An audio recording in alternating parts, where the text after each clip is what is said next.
And now for something we call the boss of all segments. Pepsi announced some key management changes today, a move that appears to pave the way for an eventual successor to CEO Indra Nooyi. Let's bring in our two management experts, Bill George, the former CEO and chairman of Medtronic, professor at Harvard Business School, and Jeff Sonnenfeld, senior associate dean at the Yale School of Management. Guys, good morning to both of you. Good to see you together again. Morning, Carl. Hi, Carl. Hi, Bill. Let's tackle, before we get to the gentlemen who are being brought in, let's just talk about Nooyi for a moment, Jeff. There's been some discussion about her ability to execute. Do you think her tenure is really under some kind of threat? No, I think not whatsoever. You look at the long-term enterprise building there, and it's a fantastic story. This is a company that was a $35 billion business when she took over. It's a $60 billion business. Highly profitable, incredible emerging growth story. They're about 45% of their revenues are from outside the U.S. Alone, and this has really been growth under her reign. But where they are in Russia, where they've done in China, incredible deals, Africa, Middle East. And, of course, the focus on innovation. They've been putting 9% of their revenues into innovation, while the average S&P firm has been cutting it by 3%. Yeah. But this is a longer-term story. That's the repositioning here. I've seen some blistering notes, though, Bill, about her ability to tackle cost-cutting moves that didn't pay off. Are you along with Jeff? And if so, why shuffle? Why start grooming some successors now? Well, first of all, they should be grooming successors, Carl, but I think, you know, her motto, her theme is performance with purpose. We've seen the purpose, now we have to see the performance. And the reason the performance is not there is they're losing share in the North American beverage market, and they have to get that turned around. I used to work one summer when I was in business school at Coca-Cola trying to regain share from Pepsi. This has been a 100-year war, but you have to perform.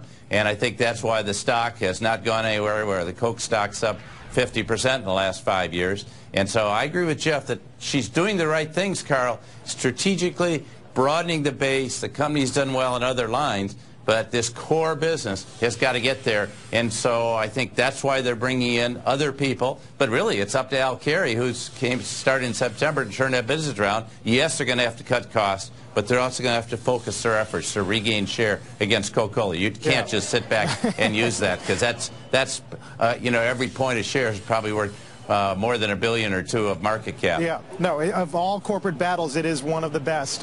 Jeff, what do we know about Brian Cornell, this Walmart executive who's been brought in, or John Compton, who's being made president?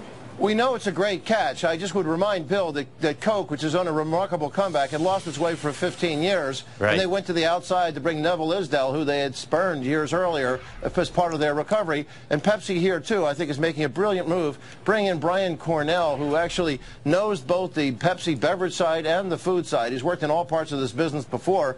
But here's a business where they're generating $120 billion of revenue for themselves and others in the retail businesses. As somebody who really knows that retail business cold, a guy coming from, you know, Walmart, running Sam's, and a CEO of Michael's, the great, I think the biggest crafts business in the country. He really knows this industry well, and I think he's an excellent addition. And they had to fortify in North America. And yes, Bill, this is part of the strategy to build back up brands in North America. In fact, Compton started out in Tropicana in its best days, and obviously they've lost a little ground there, and he's the perfect guy to bring back in as the guy who's been president of Tropicana in its best days. Yeah. Bill, let me take a quick left turn to Disney. Big investor meeting tomorrow. Discussion about Iger becoming both chairman and CEO. And, of course, all over the papers today is talk about John Carter, what will end up probably being a miserable existence at the box office. How much pressure is he under? Well, he's always under pressure. He has to continue the growth there and has to decide where that growth's going to come from. I think Bob's done a very good job first several years in spite of some of these pressures. But he's got to find a way to keep a big company like Disney growing. These companies have to continue their growth, and there's just no substitute for it. Back to Pepsi, I agree with Jeff on the leading candidates, Carl, but I think they have to, you know, and it's good to surround yourself with potential successors, because she's eventually going to go out. She's been there 5.5 years. So within the next 4 years, they'll certainly name a successor.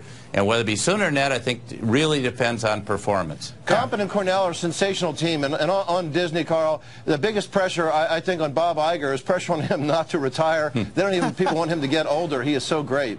Yeah, and so you don't have a problem with the two offices being merged?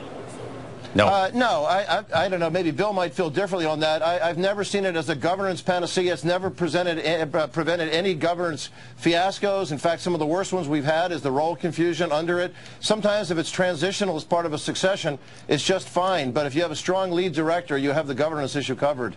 I agree, Jeff. I think my colleagues at Harvard have been yet to uncover any research that shows that separation leads to better performance. It all depends on the people. Iger's done an outstanding job, and you need a strong lead director. And so it's a fine line between a lead director and a board chair.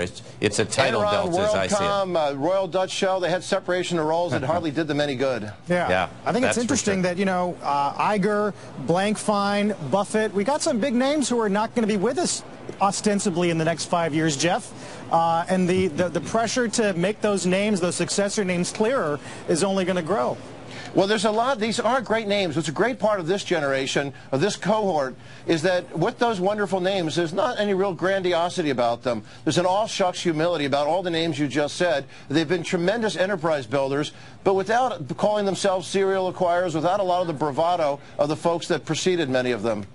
Yeah, Carl, I just like to reinforce that no matter how happy you are with the CEO, it's your job. I serve on these boards to have people lined up to be coming along to take the job from internal. Just talked to the new CEO of 3M, Inga Thulin, who's a Swede who comes internal, fully groomed. And you need to be doing that. Look at IBM. Same thing. Amgen, all these people have groomed internal successors. Today, that's the name of the game. That's the big change. It's not bringing in a rock star CEO from outside. It's grooming people from inside. Spoken like a true director of Exxon and Goldman.